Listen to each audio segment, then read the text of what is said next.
All right, everybody. Leo Cannell here with today's Seven Figures Club podcast. Today, my friends, if you have ever wanted to be involved with e-commerce or Amazon, and I know a lot of you are, a lot of our clients, a lot of our audience are Amazon sellers. And one of the most, unfortunate things that happens to Amazon sellers is you're right in the middle of building your business, and all of a sudden you get that dreaded issue where your account's been temporarily suspended or there's some issue. And the gentleman we're bringing on today, Scott MARGOLIUS, is going to unpack how he and his team can help get your Amazon account back on track. Listen, this is a multi-trillion-dollar industry now, e-commerce. And for sellers, there's so many amazing opportunities. And that's why we love providing funding for e-commerce clients. But just a little background on Scott. He actually started his career on Capitol Hill and ended up later becoming a COO for a major marketing company, worked that company for 15 years, and he also began selling part-time on eBay in the year 2000, and then jumped into the Amazon universe in 2012. He was in the top 25% of Amazon sellers in Q4 that year, so obviously if you're in the top 25% of Amazon sellers, you're doing very well. He still maintains a top-rated eBay account, but he is really shifted to being able to focus on helping sellers of both, account health issues as well as big picture strategies to be able to grow your e-commerce business. He has a 98% success rate, which is amazing with appeals, and he's helped hundreds of companies reach new revenue heights with his strategies and experience. So he is an e-commerce expert, and we're excited to have him on the podcast. We're also going to talk a little bit about funding and how this can help, e-commerce and Amazon business owners. And this is also going to be live with Scott's community as well. So Scott, welcome to the show. There are over 32 million businesses in the U.S., and over 90% of them will never break seven figures in annual sales. So how do we as entrepreneurs or aspiring entrepreneurs break into that seven figures club? This podcast will relentlessly share the secrets, strategies, and tactics I've used to create 3 multi-seven figures businesses and bring in even more successful entrepreneurs than me to share their inspirational stories and tactics to success. You can create your dream business and life right now. So buckle up and let's go. Hey, thank you. I appreciate it. It was good to meet you recently. I'm glad we got a chance to connect, and I think there's so much value and opportunity. So I'm glad to be able to, introduce that to a lot of people who need to hear more about what you can do to help them and how we can help them on a number of different platforms.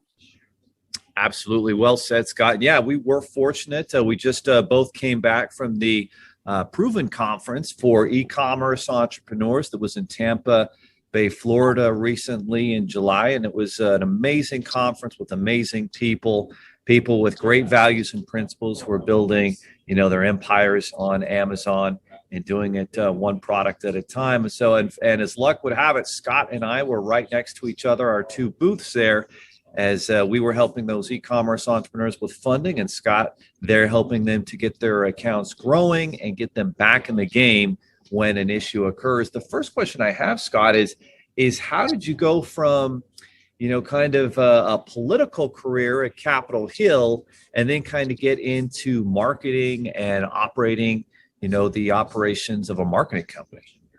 Sure. I mean, it was an interesting transition. I was certainly interested in the political world. I found there would be a lot of intrigue there and a lot of inside baseball, those kinds of things, and all of that. Very valuable in terms of strategizing and sort of understanding the things that are behind the scenes and how certain things work, in the world of Capitol Hill, all that kind of thing. But my role there wasn't primarily political. I got a chance to interact with, a lot of presidents and CEOs who have come in to meet with the member of Congress, and I got a chance to, talk to them. But my role also had a lot to do with the managing the office there. So going into more of a COO role was fairly straightforward in terms of the background that I've had managing that operation and that budget compared to what it was like to manage a budget for an operation of 50 employees. And so, working in that atmosphere and wearing a number of hats there, that was all a great experience for me to go out on my own as a seller, as a consultant, as an entrepreneur. Gotcha. No, that's fascinating. It is a world of intrigue and fascination in politics, but you're right. There's a lot of very smart people that have to manage the operations. So you were kind of there, and then started working at a marketing company where you were there for 15 years, and it looks like you were really, involved in the operations there. Then what kind of led to, trying out and testing out eBay? And boy, if you got started in 2000, Scott, that means you've been kind of like a godfather in this industry, 21 years in it. And that was kind of the beginning with eBay. What were some of your first experiences like with eBay and selling products there? You kind of get to see the growth of everything. It's, the growth of trends and the growth of marketplaces and how people interact with buyers and sellers online from both vantage points. You get to see how different people connect across different platforms, from advertising and marketing and all that kind of thing. I was obviously very interested in the communication, the marketing side of things prior to even getting into politics in a straightforward way. But then after that, seeing everything sort of behind the scenes in a marketing company that had customers in all 50 states and interacting with, it was a B2B company. So there's, yet more exposure working with clients at a high level and seeing what their needs were, what their problems were, how we could help them solve various problems in their organizations. And then, all of that kind of coming together to be able to resolve issues for sellers, in these various marketplaces who are looking to get their products in front of people, getting your eyeballs on your products. That's the name of the game in a lot of different ways. Everybody's looking at that, whether you're talking about SEO or whether you're talking about any other kind of optimization to get people interested or aware of what it is you have to offer, whether it's products or services, any of those kinds of things. All of that sort of plays well together, and you get to see all these trends over time and what's happening with Google as they become a player, and what's happening with other companies that are focused on ad dollars and getting in front of people and developing a social following, all those kinds of things, branding, marketing, they just all play together. And to be able to have the long view instead of, oh, what's happening now? What's the most popular social platform now? And who are people following? It's kind of helpful to see where things have come from and to see how people have interacted and to see, okay, who are the early adopters and what are the long-term effects of adopting a new plan over here or running this type of ad over here, or what types of niches are most effective for specific types of products. All of those things, I think you have to have both a long view and then a very short, narrow executional style. So it all kind of plays hand in hand. Well said, Scott. I appreciate you sharing your perspective on that. And so for all of those looking to get involved in e-commerce or who are already involved, what has sort of this evolution been? At the beginning, eBay certainly, I think, was the bigger platform, and Amazon has obviously massively surpassed eBay at this point. But I've also talked to other sellers who are having a lot of success still with eBay, and there's maybe a little bit more focus on providing a better experience for sellers at eBay versus Amazon. But how would you kind of, describe the two today in 2021 and what the opportunities offer people and entrepreneurs with both platforms today? It's an interesting evolution. And as you think about, okay, what's your product mix? I think that plays a huge role into determining where are the people that are interested in your product? Where do they hang out? Your audience might be primarily on Facebook, or it might be primarily on eBay, or you have a certain subset of the categories that you're selling, and those are hot on Amazon. I think you have to play toward where the people are, where you're going to get the most bang for your buck in advertising, and the most bang for your buck in terms of people's attention and the time that they're going to spend. Everybody's paying attention in the past to, okay, what are the open rates and what are the special keywords that you can use in your subject line in your email, or maybe I should get into texting people now, or gosh, I run this type of promotion on Facebook and then I drive ads over here to Pinterest or whatever. And it's like, you've got to figure out where you should be. You have to really hone in on where are the fish that you're trying to catch. And then I think matters quite a bit to be very specific, very personalized, very strategic about where you spend your time, where you spend your ad dollars. Because one person could be killing it over on Amazon and it's crickets on Walmart, and somebody else, it's gangbusters on Walmart, and maybe Amazon's not as exceptional for them. And everything to me is tailored, it's personalized. You can come up with broad generalizations where you can say, somebody's doing 60% of their sales on Amazon, and then another 10% on eBay, another 10% on Walmart, another 10% on Shopify, like that. And that might hold true for a majority of people, but it's not always the case. That's good information. And you brought up even something even more important, that you've also got the Walmart platform that's really starting to explode now. And Sure. There's massive opportunities with Walmart right now. But the one common denominator that happens with all the platforms, whether it's Walmart, Amazon, or eBay, is as a seller, there are things that can go wrong that can put your account in jeopardy. And so for new sellers or those who haven't run into these issues, what do they need to know, and what are some of the common issues that come up?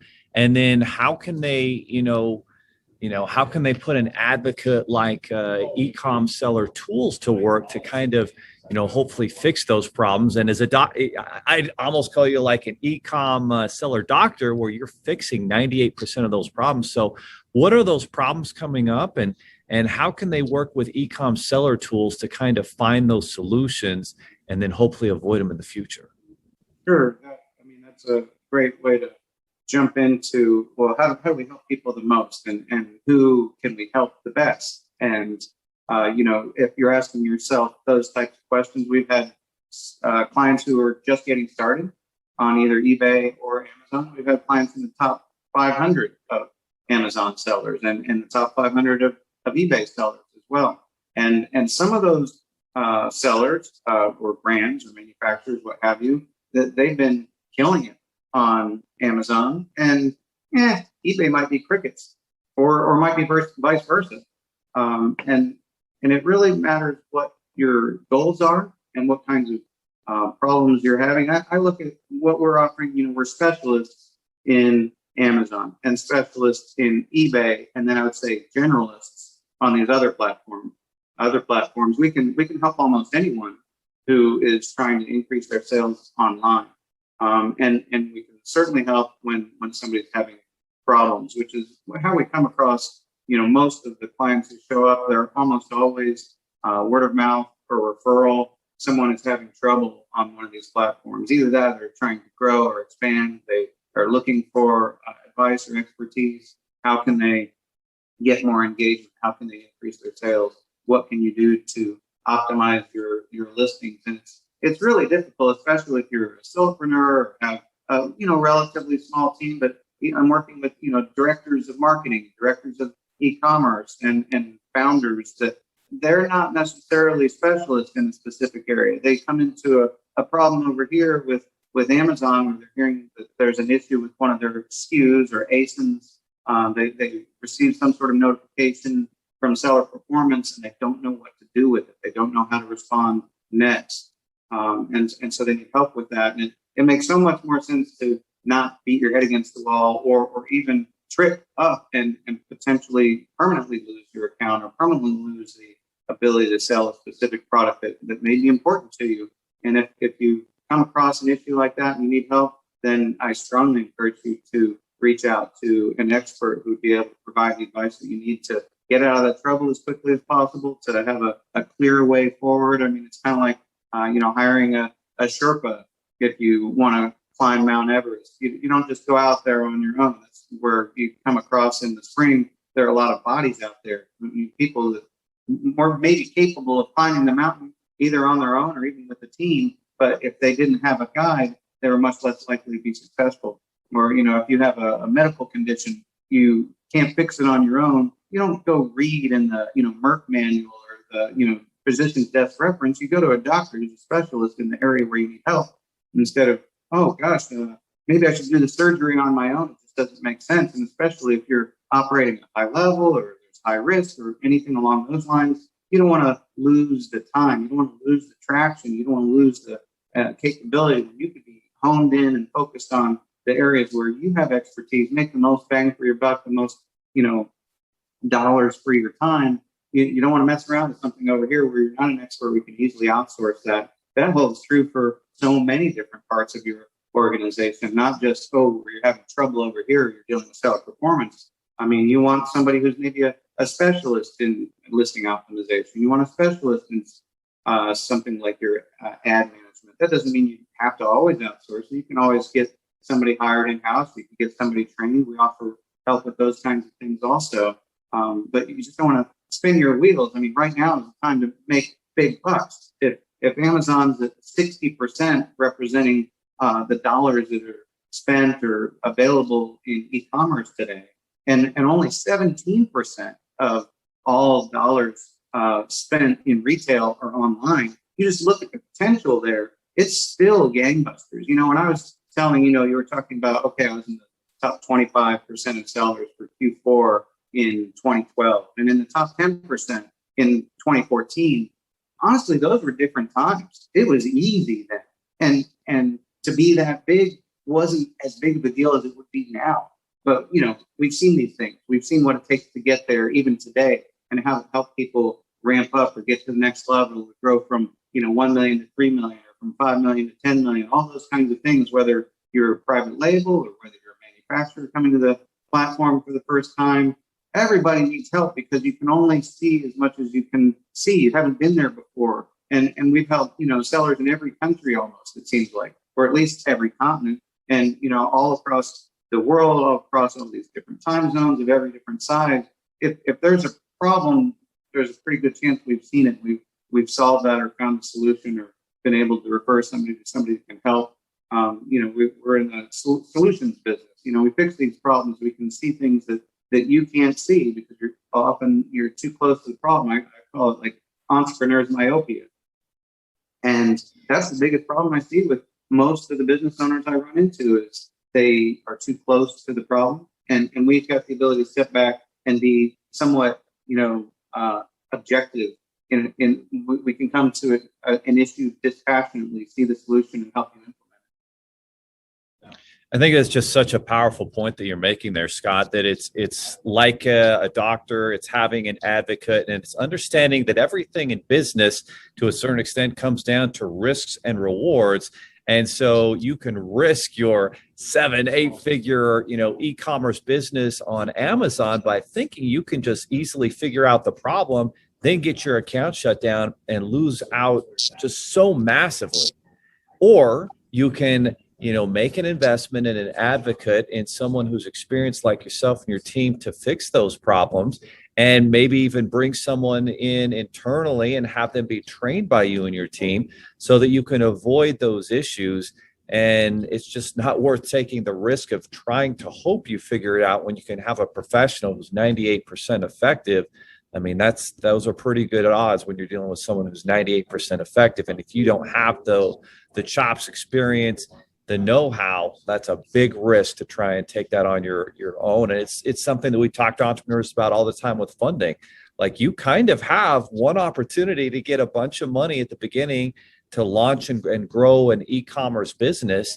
And if you go to the wrong lenders and you get new hard inquiries on your credit, now you're going to lose that opportunity to get funding for the next 6 to 12 months because you just hoped that you could figure it out versus finding a funding advocate. So I think there's a lot of truth in what you say, whether if you need to be defended by a legal advocate, whether it's a doctor to be your medical advocate. I think that's what we're seeing more and more as the world becomes more complex. It's impossible. Yes, we can all go on Google and find WebMD and different, information, but to be really accurate and effective, we've got to put an experienced professional on our side, and that puts the odds in our favor. So I think you've made some outstanding points with that.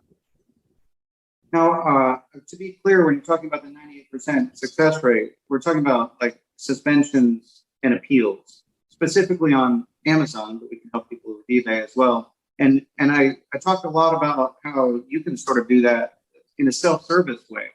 In a new book that I just had published, it's Amazon Plans of Action. You can look it up and find that on Amazon if you just type in plans of action, but it's plans of action, proven tactics for winning appeals. And that equips sellers to be able to do a lot of these things on their own.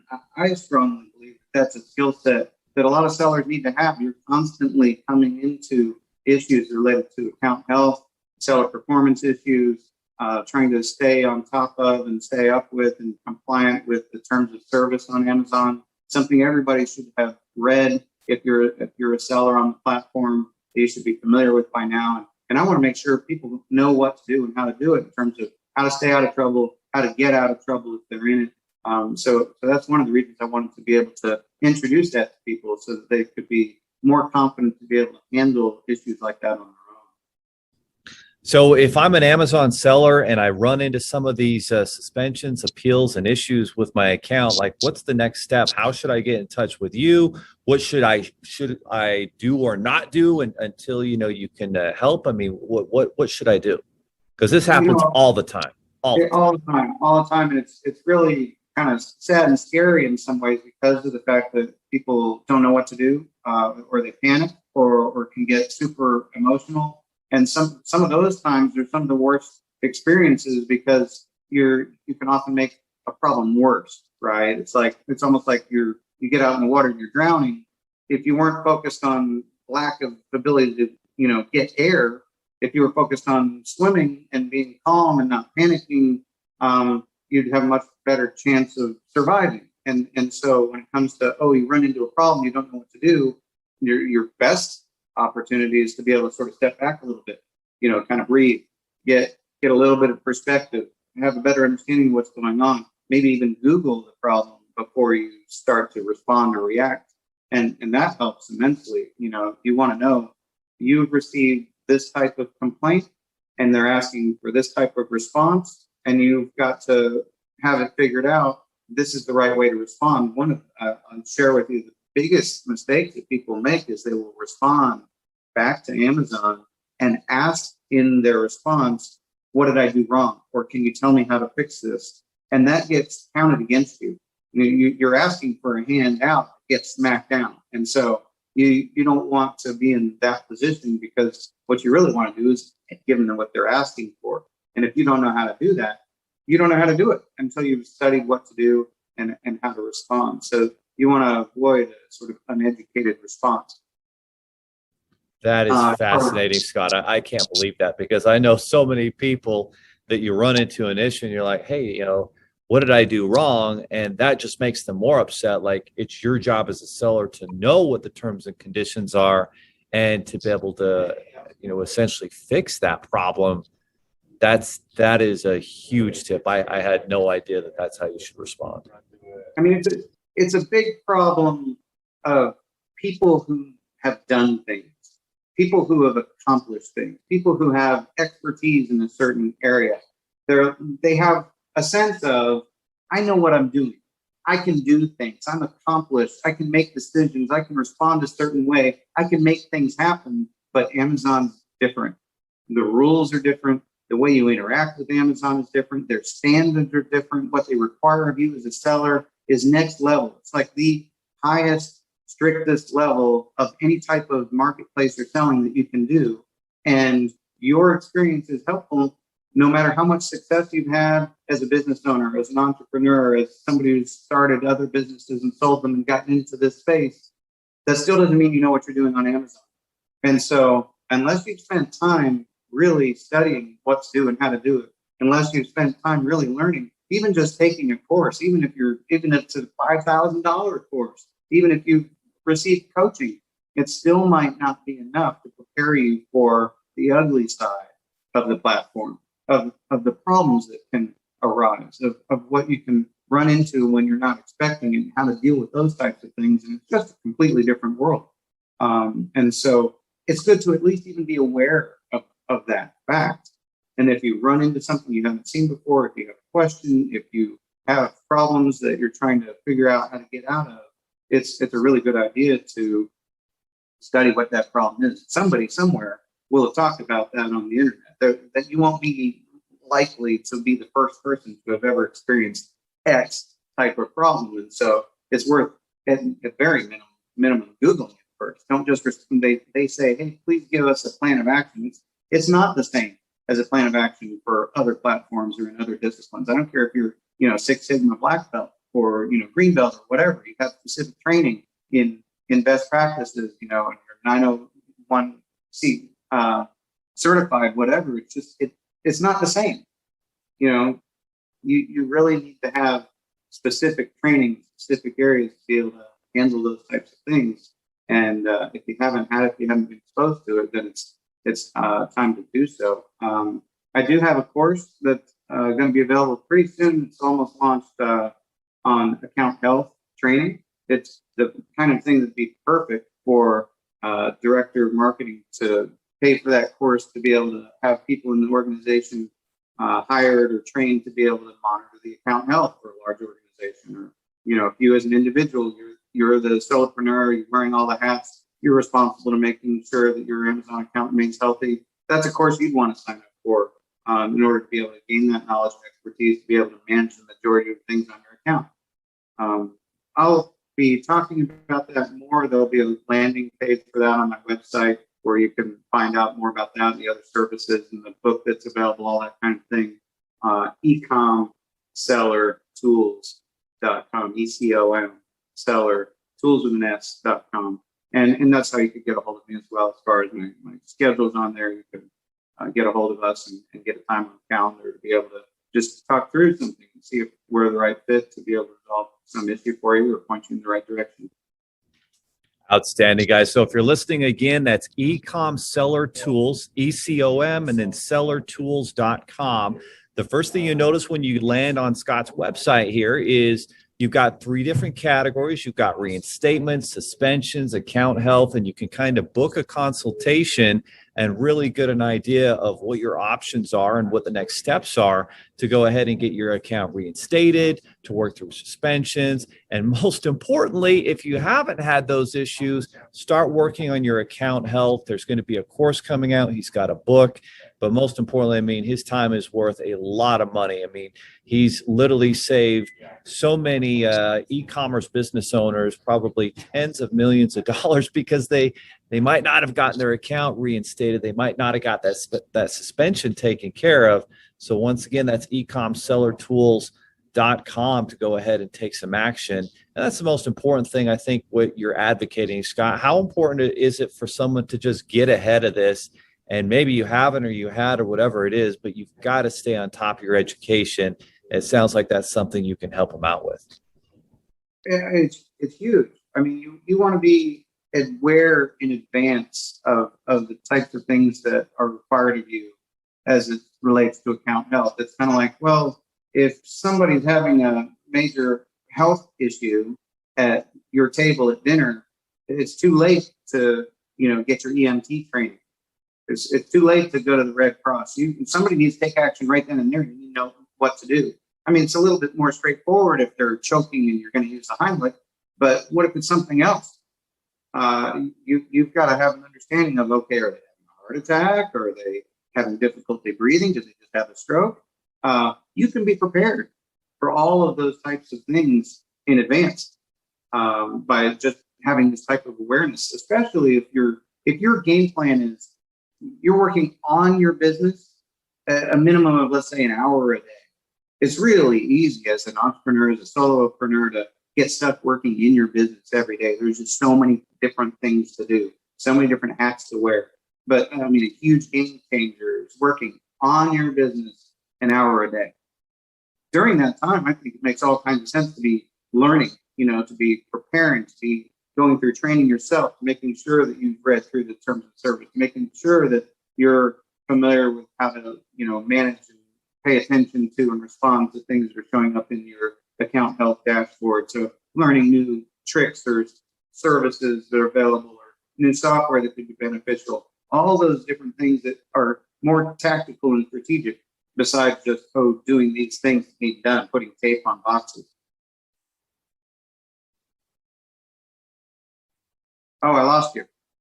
Well said, Scott. Appreciate sharing everything. And guys, we're going to have a big title on this. It's going to be, how to keep your Amazon account from being shut down and get this on all of the major platforms. But again, the whole idea behind everything that we do is put yourself in a position to succeed, put the odds in your favor, and working with an advocate professional like Scott is going to allow you to do that. And there's so many e-commerce opportunities.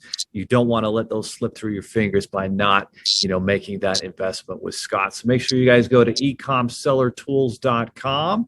And Scott, any final words of wisdom that e-commerce business owners or those who are looking to get started should be thinking about as they protect their account health?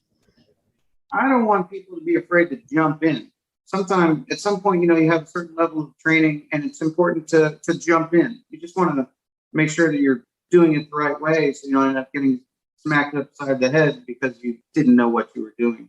And so, at some point, you got to transition to doing the things that are necessary to make the sales, to buy the products, to have sourcing that's the right type of sourcing for you, products that you're familiar with and you know where they came from.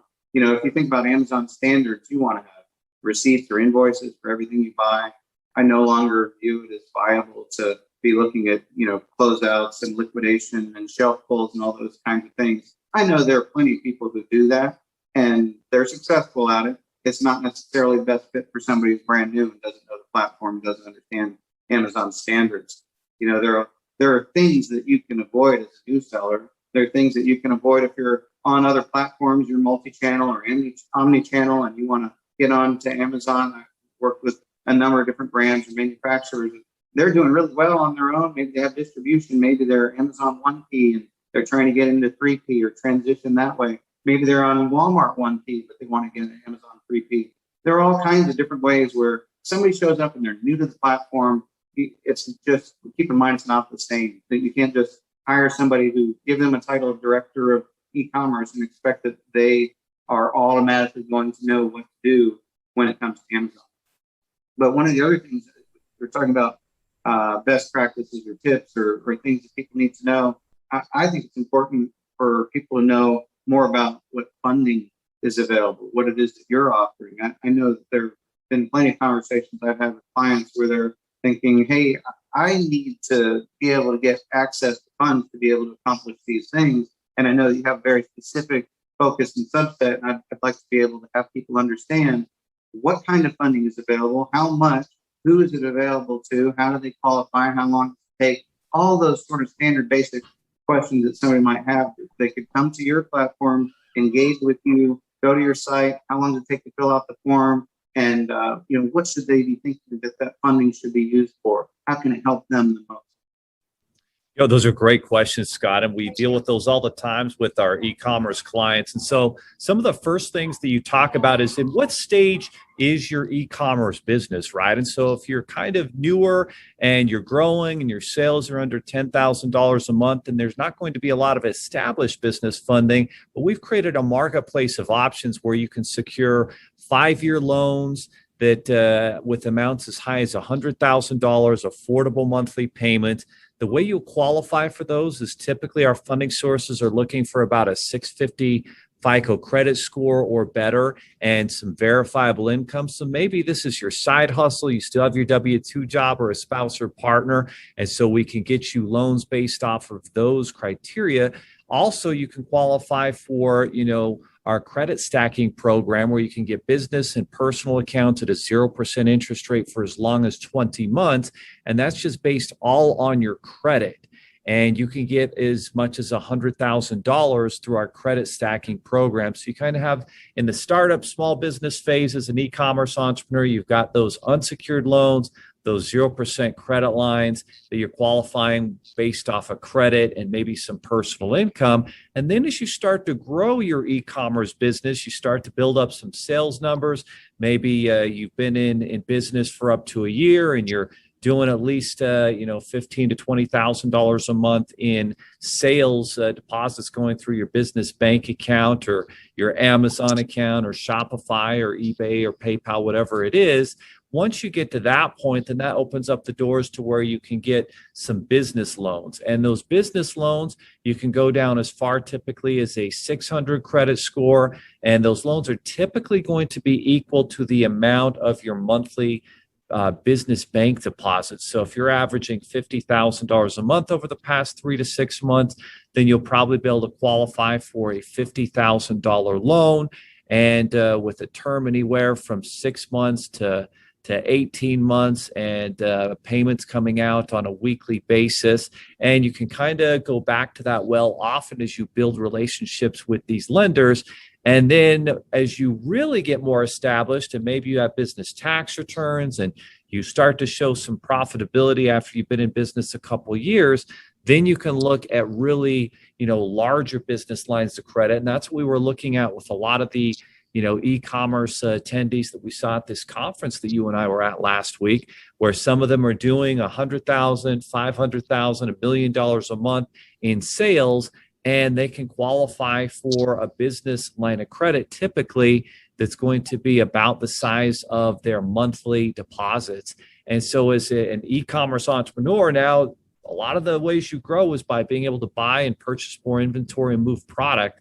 And so having that line of credit is very, very helpful. The problem with getting a loan, typically we found with e-commerce, is you get it and then, you need another one, right? And so if you can have a line of credit that you can build relationships with, pay down, use, and draw down, and then pay it off as the sales come in, that's a very powerful way to be able to grow and scale your business with these business lines of credit. And again, qualifying your personal credit will always matter as a business owner until maybe you become so big that you're doing $50 million a year in sales. But up until that point, your personal credit will matter. Some tricks to the trade there is if you'll keep your credit card balances below about 45% of the limit before you go apply for funds for your business, that'll keep your credit score high, increase the odds of getting approved. And then if you can show some cash flow, some sort of net income and profits on your business tax returns, then that will really open the door to some of these bigger business lines of credit, down the road.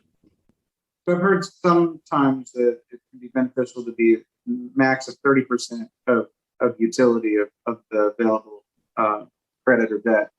And you said 45. How does that play? Well, you want to be for sure at 45%, but you're absolutely right, Scott. If you can get down to 30, that's even better. I just know sometimes we're already using those accounts to grow the business and buy inventory. So we want to at least be to 45%. But you're absolutely right. If we can be overall at 30% or below, then that's going to really lead to a higher credit score, lower interest rates, and more affordable funding for sure. You're absolutely right. And you also want to begin to separate the business from the personal credit as much as possible. At the beginning, you might be using personal credit cards to buy inventory. As you grow the business, you need to get business credit cards that can be used, that don't show up on your personal credit, that have less of an impact, and start to actually build the credit up of the business.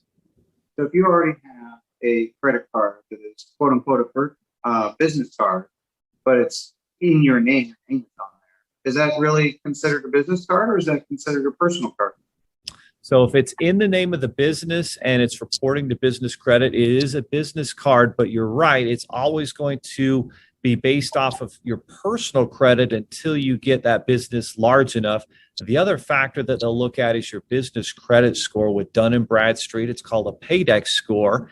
And generally the ratings from 0 to 100 and lenders are looking for an 80 or better. So to be able to get to a point where the business really establishes credit is key. And that comes down to building up that Paydex score and building up the business credit by kind of going to the right vendors. So when you're looking at, trying to determine what's your credit score for your business, you've got all these different ways you can get access to that on a personal level. How do you recommend that somebody goes to check their business credit to start the things off? Yeah, and if you go direct to Dun & Bradstreet and some of these places, it can be as much as $150 to check your business credit.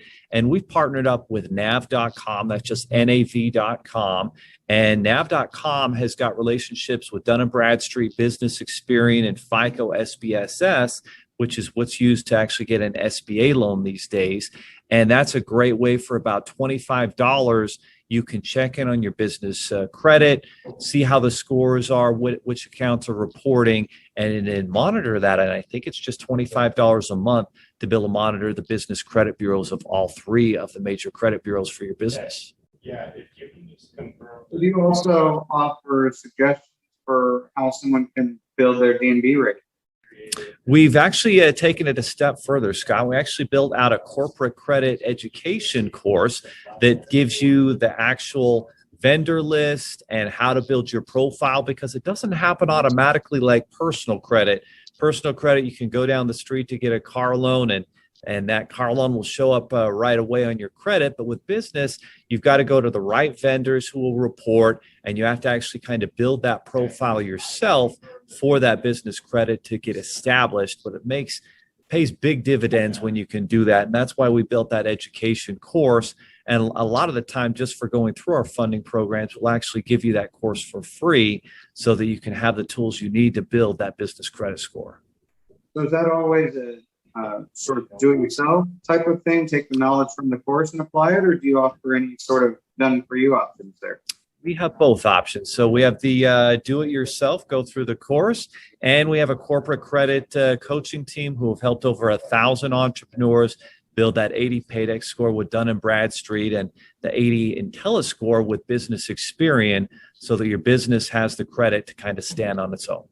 Do you ever recommend to a business owner to do anything specific with BBB, Better Business Bureau, or something else specific, different, or engage with D&B? So BBB is kind of a little bit of an older model, and it's definitely more of a pay for their build out. But the one thing that we all know is vital, and this is more and more important every single day, are your reviews, right? You've got to have great reviews as a seller on Amazon, or you're going to struggle, right? And it's the same thing with your business. You've got to have great reviews when somebody Googles you. And I think it's super vital to be able to control and dominate the page one search results when someone Googles your business name, your personal name, and especially if they add the word review after that search. And that comes back to building up positive reviews on Google, on sites like the BBB, on sites like Trustpilot. There are different services now where you can build those reviews and really do it in an automated structure with our clients. When they're at the end of the funding experience to receive their money, we have automated texts and emails that will go out to them to encourage them to give an honest review. And that's how you can start building those positive reviews. But that's super important. If you don't have positive reviews, then it hurts every single aspect of your business. Do you offer any sort of service or training related to building out the Google or the Trustpilot reviews? We do. We actually have that training in our Business Accelerator module under the Growth Accelerator, and we show how to get your Google business page set up and how to strategically start building up those reviews, and especially do it with automated texts and emails. So if somebody wants to engage that way or to be able to, look into that or start the process, what's the best way for them to be able to engage? So you could just go to sevenfiguresfunding.com or sevenfigures.com and go ahead and take about 60 seconds to fill out our simple form. And then you'll schedule a time with a funding advisor who can help you out with, growing your business, building your business credit, and of course, funding it. Is that 7 spelled out or 7? What's that? Is that 7 spelled out or 7? It's not. Great question. It's just the digits. So the digit 7 and then figures.com, or the digit 7 and figuresfunding.com. Excellent. Wonderful. Is there any sweet spot for you in terms of, I know you mentioned, hey, people just starting and people looking for potentially up to 100 grand. What do some of those sellers look like? What do some of those business owners look like that could potentially be interested and get the most use out of the available funding that you offer? Some of them are just at the beginning stages and they're going through maybe a training program. They bought some inventory or a product too and had some success, and they realize that they're kind of up against a wall or a ceiling, an obstacle. They can't grow that business unless they can be able to purchase a lot more inventory and maybe even invest in some training and coaching from an expert to be able to help them grow their business. And so that's where we'll get them, some unsecured, no collateral required, 0% interest credit stacking that they can then use and only pay on what they use to be able to cover some of the inventory costs and other expenses associated with growing and launching the business. So probably 80% of our clients are in that startup niche, and there's just so much they don't know that they need to. And that's where we really come in as an advocate, get them that funding and educate them so they can make good decisions. And it certainly helps if they're working with someone who is experienced like yourself that can kind of coach them through what they don't know so that they can grow. Where you should spend your money, where you shouldn't spend it, when you should keep it, how you should spend it, all those kinds of things. Absolutely. What else do you like to see people spend on besides inventory?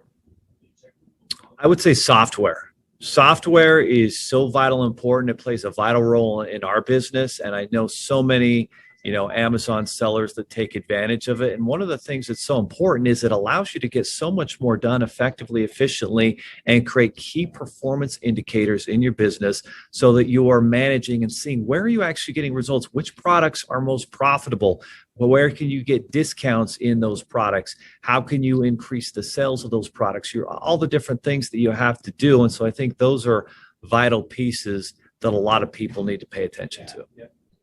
Do you have any favorite software that you recommend? Like, you say I want to track all my sales. I really want to keep track of my profitability. I want to know what all these different costs are for specific items in my inventory. And I want to be able to, I don't want to wait till the end of the year until I go see my accountant or bookkeeper or do my taxes to know if I made any money or not.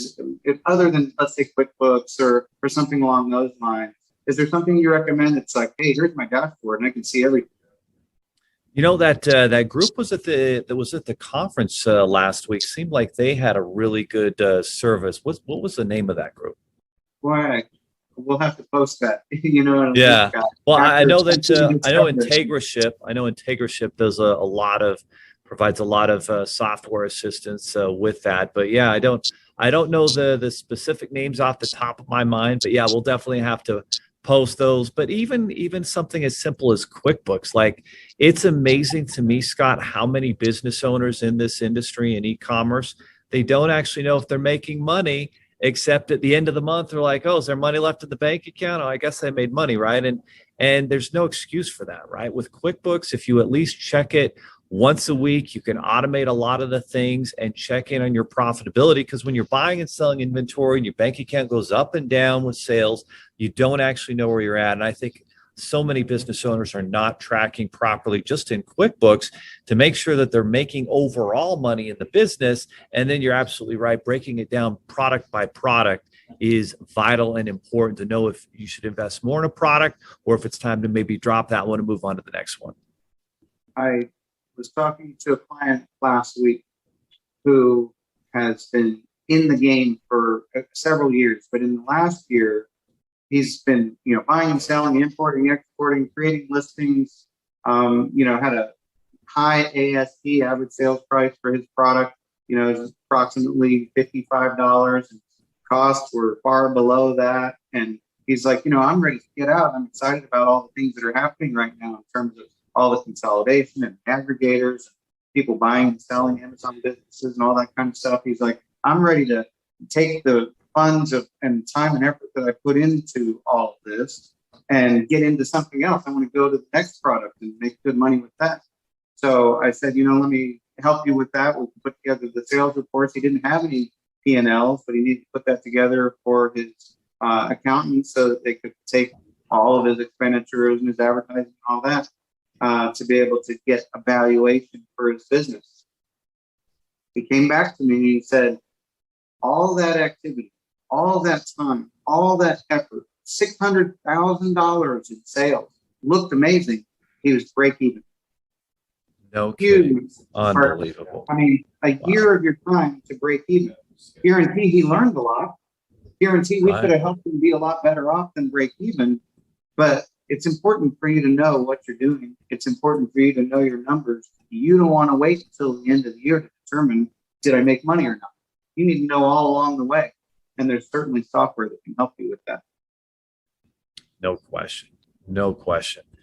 Well, good stuff, Scott. Well, hey, it has been a pleasure and a lot of fun, guys. Hope you guys have enjoyed this information. And most importantly, I think Scott would agree, we hope you guys take action. Don't just learn passively, but write down the nuggets that are going to help you to grow and build your business and create your dream life, to get into the details. The details is where the success comes. And make sure you put an advocate like Scott and his team on your side.